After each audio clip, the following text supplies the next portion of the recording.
चलिए हम लोग देखते हैं मेंसुरेशन बहुत ही इम्पोर्टेंट टॉपिक है और हर एक एग्ज़ाम में वो चाहे सी सेट हो, चाहे आईएएस का सी सेट हो, चाहे पीसीएस का सी सेट हो, चाहे रेलवे हो, एसएससी हो, इवन कोई भी एग्ज़ाम हो, बिना मेंसुरेशन के कोई एग्ज़ाम होता ही नहीं। तो बहुत ही इंपॉर्टेंट है, इसको समझना ज़रूरी है। हम मेंसुरेशन यानी क्षेत्रमिति की शुरुआत कर रहे हैं, उसके लिए जो बेसिक फंडे हैं वो पहले देखते हैं, उसके बाद न्यूमेरिकल्स में आएंगे। पहला हम रेक्टेंगल आयत देखेंगे। अगर आयत आप सभी लोग जानते हैं कि उसमें आमने सामने की भुजाएं बराबर होती है, ये इसको ए मानते हैं, इसको बी मानते हैं। इस केस में जो परिमाप हो जाएगा P दोनों भुजाओं का योग × 2। विकर्ण यानी कि ये विकर्ण होता है, ये इसको बोलते हैं K। अगर इसकी लंबाई जो हमें कैलकुलेट करनी है तो ये लंबाई जो होती है √ लंबाई का वर्ग प्लस चौड़ाई का वर्ग का √ और क्षेत्रफल की बात करें तो दोनों भुजाओं को अगर गुणा कर देते हैं तो यहाँ से हमें क्षेत्रफल मिल जाता है। क्षेत्रफल का यूनिट हमेशा मीटर स्क्वायर, सेंटीमीटर स्क्वायर, यानी कि जो भी लंबाई की यूनिट होगा उसका स्क्वायर होता है, ये आपको याद रखना है।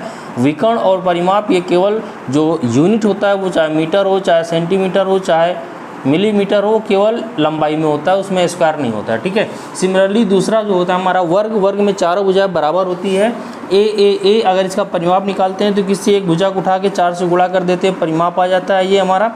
और अगर इसका विकर्ण ये के निकालना है तो ये एक राइट एंगल ट्रायंगल बन जाता है, उसका ये विकर्ण होता है तो के आता है उसकी वैल्यू a√2 यानी कि भुजा × √2 को a से गुणा कर देते हैं, विकर्ण आ जाता है। इसका क्षेत्रफल निकालते हैं a तो किसी भी भुजा का उठा के वर्ग कर देते हैं तो क्षेत्रफल आता है। जैसे आपको पता है वर्ग का हमेशा जो यूनिट होता है मीटर स्क्वायर, सेंटीमीटर स्क्वायर या जो भी लंबाई की यूनिट है मिलीमीटर स्क्वायर, उसका स्क्वायर होता है।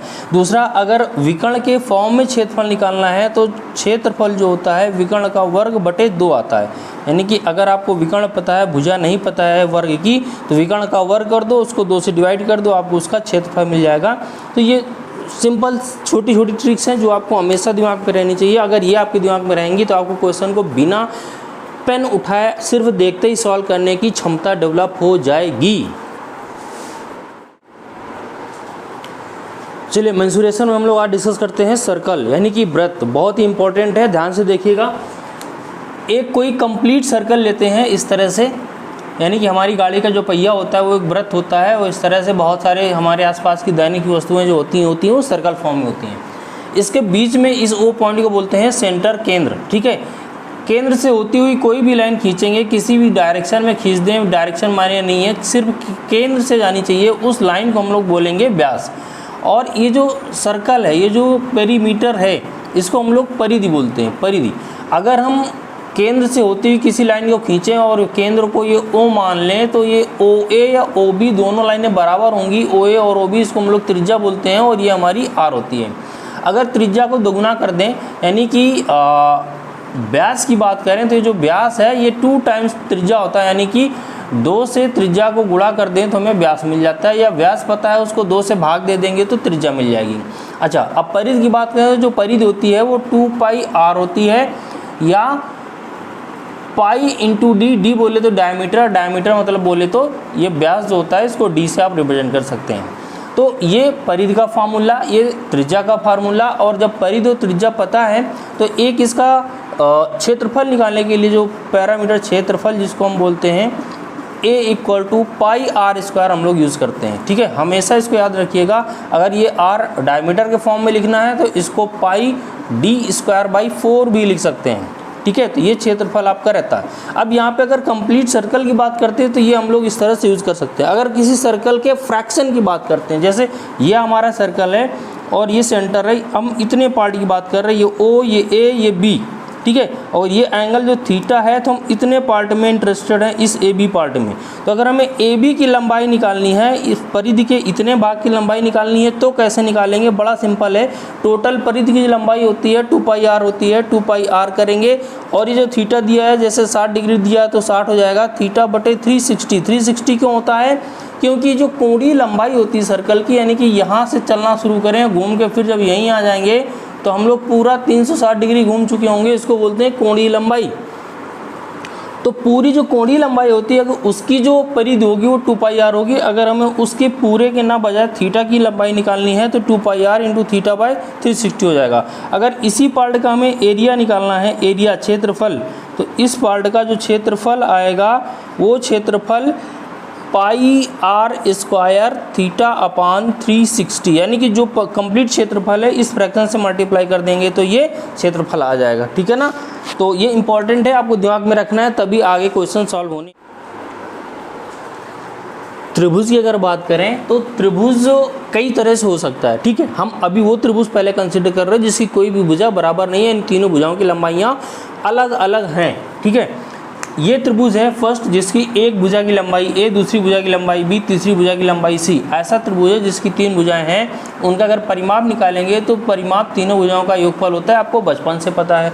अर्ध परिमाप की बात करें तो एस से रिप्रेजेंट करेंगे, तीनों को ऐड करके 2 से भाग दें, अर्ध परिमाप आ जाएगा। क्षेत्रफल की बात करें ऐसे त्रिभुज की जिसकी तीनों भुजाओं की लंबाइयाँ अलग अलग हैं, तो ये एक बहुत बढ़िया फॉर्मूला होता है, आपको हमेशा दिमाग में रखना पड़ेगा। √S ब्रैकेट में S माइनस ए, S माइनस बी, S माइनस सी। S क्या है? अर्ध परिमाप है। A B C क्या है? तीनों भुजाइयों की लंबाइयाँ हैं। सिंपल है, तीनों भुजाइयों को अर्ध परिमाप से घटा दीजिए, आपस में गुणा कर दीजिए, उसमें अर्ध परिमाप का और गुणा कर दीजिए, उसका अंडर ले लीजिए। ठीक है, ये फॉर्मूला बहुत ही अच्छा होता है, आपको हमेशा याद रखना है। अब अगर इसका दूसरा तरीका निकालें क्षेत्रफल निकालने का, तो हमारे पास एक फंडामेंटल त्रिभुज के क्षेत्रफल निकालने का फॉर्मूला होता है 1/2 आधार गुणे लंब। ये लंब क्या होता है? ये लंब जो होता है इसी आधार के ऊपर डाला गया लंब होता है। ऐसा नहीं होता है कि आप त्रिभुज में 3 भुजाएं होती हैं, आधार आप किसी अन्य भुजा को कंसीडर करें और लंब किसी अन्य भुजा में डाले गए को कंसीडर कर लें। नहीं, ऐसा नहीं होता। उससे आपको और इसमें फिट करेंगे तो आंसर रिजल्ट गलत आएगा। कैसे आपको इसको यूज़ करना है? लेट से ये ABC त्रिभुज देखते हैं। ये A बिंदु है, A बिंदु के सामने वाली भुजा की लंबाई A है। ये B बिंदु है, B बिंदु के सामने वाली भुजा की लंबाई B है। ये C बिंदु है, C बिंदु के सामने वाली भुजा की लंबाई C है। अब हम इन तीनों भुजाओं में उसके सामने वाले बिंदु से लंब डालेंगे। A से A भुजा पे लंब डालेंगे तो ये H1 आएगा, B से B भुजा पे लंब डालेंगे H2 आएगा, C से C भुजा पे लंब डालेंगे H3 आएगा। अब हम इस फार्मूले को यहाँ पे अप्लाई करेंगे तो इसका क्षेत्रफल जो आएगा 1/2 आधार। अब आधार अगर हम A लेंगे, यानी कि ये वाली भुजा लेंगे, ये वाली, तो इस वाली भुजा पे इसके सामने वाले बिंदु से जो लंब डाला गया है जो कि H1 है, तो यहाँ पे H1 यूज़ किया जाएगा। सिमिलरली अगर हम भुजा B को कंसीडर करेंगे आधार के रूप में, ये भुजा B है, इस भुजा के सामने इस B बिंदु से जो लंब डाला गया है ये H2, इसलिए यहाँ पे H2 यूज़ किया जाएगा। सिमिलरली अगर C को यूज़ करेंगे तो C के सामने जो बिंदु C है, C से जो लंब डाला गया है उसकी लंबाई H3 है, तो यहाँ पे हम H3 को यूज़ करेंगे। इस तरह से आपको यहाँ पे 3 तरह के फार्मूले आ जाएंगे अगर आपको भुजा और उसके करस्पॉन्डिंग आधार, मैं बार बार कह रहा हूँ, भुजा और उसके करस्पॉन्डिंग आधार ही यूज़ करना है। इस तरह से आपको ये क्षेत्रफल कैलकुलेट करने के फॉर्मूले यूज़ करने हैं, आपको दिमाग में रखना है।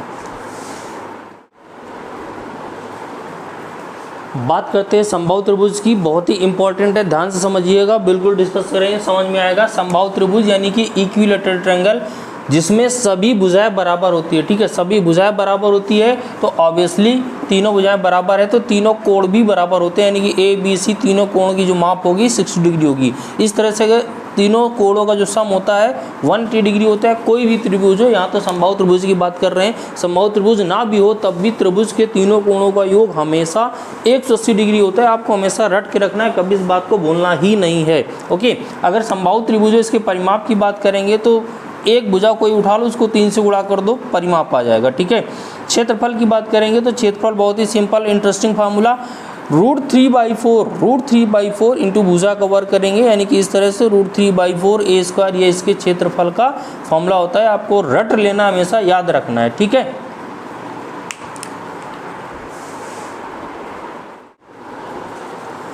ओके, समकोण त्रिभुज देखते हैं। समकोण त्रिभुज में एक कोण हमेशा 90 डिग्री होता है, यही इसकी पहचान है। ठीक है, क्या क्या होता है इसमें? इस राइट एंगल ट्रायंगल भी कहते हैं। अगर ABC समकोण त्रिभुज है और पॉइंट A की बात करें जहाँ पे ये दोनों भुजाएं एक दूसरे के परपेंडिकुलर यानी कि लंबवत हैं, वहाँ पर ही 90 डिग्री का कोण बनेगा।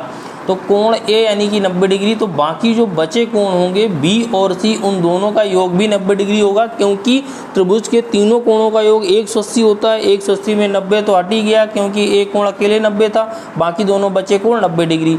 यानी कि अगर इसको XY भी मानते हैं तो इनको दोनों को x + y = 90 डिग्री लिखा जा सकता है। यानी कि अगर कोई समकोण त्रिभुज में एक कोण दिया हो और दूसरा कोण पूछ ले, मान लीजिए कि ये 60 दिया होता तो ये 30 आ जाता है, 45 दिया होता तो 45 आ जाता था, और ये 15 दिया होता तो ये 75 आ जाता। तीनों जो भुजाएं होती हैं नॉर्मली तीनों इक्वल नहीं होती हैं, लेकिन कोई दो भुजाएं इक्वल की जा सकती हैं। इन तीनों भुजाओं के बीच में जो रिलेशन होता है विकर्ण, इसको बोलते हैं विकर्ण। हाइपोटेनस उसका square equal to B square plus C square, यानी कि विकर्ण का स्क्वायर इक्वल टू लंब का स्क्वायर प्लस आधार का स्क्वायर। ये आपको बिल्कुल रटा होना चाहिए, हमेशा कभी भूलना ही नहीं चाहिए। अगर इसके क्षेत्रफल की बात करें, क्षेत्रफल होता है 1/2 इंटू आधार इंटू लंब। आधार यहाँ पे क्या है, या तो इसको आधार मान लो या इसको आधार मान लो। अगर इसको आधार मानोगे तो ये लंब हो जाएगा, इसको आधार मानोगे तो ये लंब हो जाएगा, तो b इंटू सी आ जाएगा। ठीक है, तो यहाँ से ये जो मैंने लिखा हुआ है कि angle A equal to B plus C equal to 90, ये भी आपके दिमाग में हमेशा बैठा रहना चाहिए। इसका क्षेत्रफल कैसे निकालते हैं और इसकी भुजाओं के बीच में रिलेशन क्या होता है। समकोण त्रिभुज के केस में इतनी बातें हमेशा आपके दिमाग में रहनी चाहिए, तो इससे जो रिलेटेड न्यूमेरिकल्स होंगे चुटकी बजाते सॉल्व हो जाएंगे।